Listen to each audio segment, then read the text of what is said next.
Bienvenue sur ma chaîne YouTube. L'objectif de cette vidéo sera de tenter de restaurer cette page d'un journal. Alors, je suis pas totalement satisfait du résultat final, même si on a fait beaucoup de chemin. Donc ça, c'était au début. Et encore, je vous ai pas montré la phase finale. Donc là, nous sommes sur GIMP 2.10.38. Ce sera une vidéo plus explicative que dans la façon de procéder que dans la méthode. Alors, donc là, quand on a ce fichier, j'ai décidé de réduire un petit peu au niveau de la taille parce que il était à 4752 par 3168 et ça risquait de fortement ralentir. Donc là, même pour mise à l'échelle en divisant par 2, on a des difficultés. Première étape, alignement. Donc là, je place des guides en cliquant dans les règles, horizontalement et verticalement. Je tente de redresser au plus près des guides. Comme ça, on est sûr qu'on est bien au niveau du texte et des différents cadres bien droits. Dans un deuxième temps, je vais découper pour éviter de travailler plus que nécessaire. Donc, il y a une partie à droite et à gauche que je veux pas. Je fais une petite marge et je clique au milieu avec l'outil de découpage. On n'oublie pas de, comme vous pouvez le voir sur le niveau des calques, de renommer. Donc là, je passe au contraste pour rendre ça un petit peu plus contrasté parce qu'en fait, on a l'impression qu'il y a eu plusieurs feuilles de journaux qui ont dû se coller.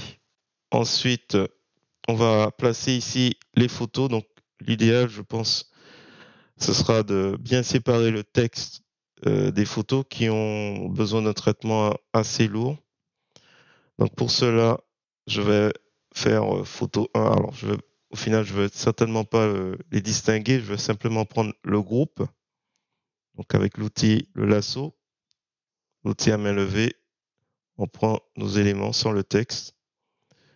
Sous certaines photos, le texte est trop dégradé pour que je puisse régler.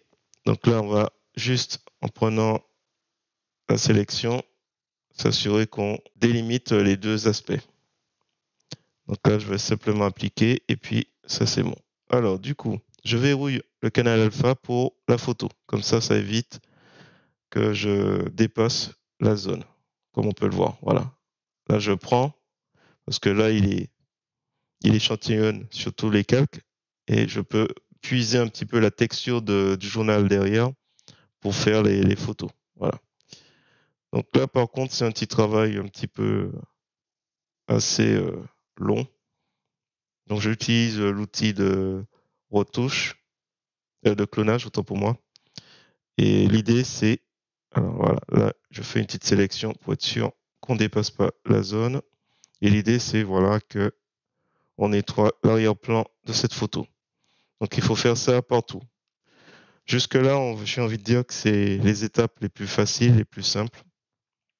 On va entamer avec l'étape qui m'a paru le plus compliqué à trouver. Donc là, pour le coup, je prends le parti d'effacer, mais c'est vraiment pas l'idéal, hein. Sachant que il faut qu'on détermine là où se trouvent les caractères.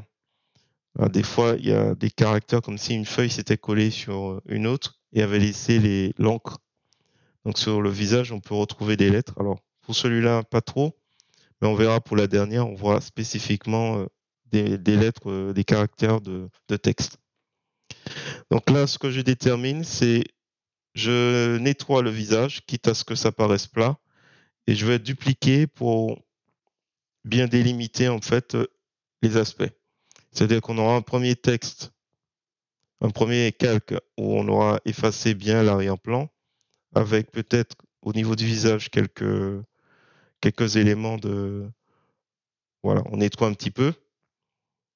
Sachant que je ne vais pas aller trop loin parce que si on va trop loin, ça fait un visage très très plat. Or, il faut quand même avoir un petit dégradé, je pense un petit dégradé qui permettrait de distinguer encore un visage, un volume de visage.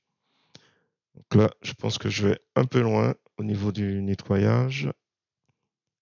Voilà, et je vais essayer de jouer avec l'opacité. Donc pour l'instant, c'est que des tests, hein. On essaie de jouer avec l'opacité, on efface l'intérieur du visage et on regarde si avec l'opacité ça peut passer.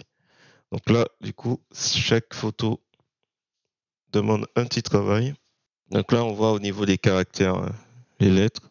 J'efface au fur et à mesure. Donc là, ça fait vraiment très plat. Elle, c'est pas terminé. Et elle, au niveau du cou, il faudra refaire. Donc là, il s'agit de récupérer l'intérieur des visages et je vais jouer plus spécifiquement pour essayer de rattraper et faire, si possible, quelque chose d'assez contrasté pour qu'on ait un petit peu de volume. Sinon, ça va faire très très plat si je garde ce que j'ai fait. Donc voilà, je réduis aussi l'opacité pour que ça soit pas trop abrupt. Des fois, on est obligé de revenir sur certaines photos qui n'ont pas été réalisées. Pour certains, ça passe. Pour d'autres, ça passe un peu moins bien. De jouer avec plusieurs filtres pour essayer d'obtenir quelque chose. Donc, je vous ai mis dans les calques les noms. Donc, corriger la verticalité, le contraste. Ensuite, photo arrière-plan, plus visage, intérieur du visage. Et là, après, intérieur du visage courbe, courbure moyenne. Donc ça, c'est le flou courbure moyenne sélective. Que les différentes étapes sont à côté si vous souhaitez tenter d'appliquer cette recette. Alors, je ne vous garantis pas que c'est la meilleure. Mais voilà, donc là, ça va être continué un petit moment. Donc comme on peut le voir, c'est assez compliqué. Du coup, là, on voit quelques lettres, mais c'est mélangé. On va terminer parce que bon, pour le coup, il n'y a pas grand-chose. Alors, j'ai découpé un petit peu tout le process et puis bon, voilà, on pourra très certainement, s'il le faut, améliorer un petit peu la recette. Je vais enregistrer, exporter le résultat en JPEG. Alors, je suis pas encore totalement satisfait, donc il y a peut-être des réglages au niveau de l'opacité. Voilà, je vous dis à bientôt et n'hésitez pas à commenter.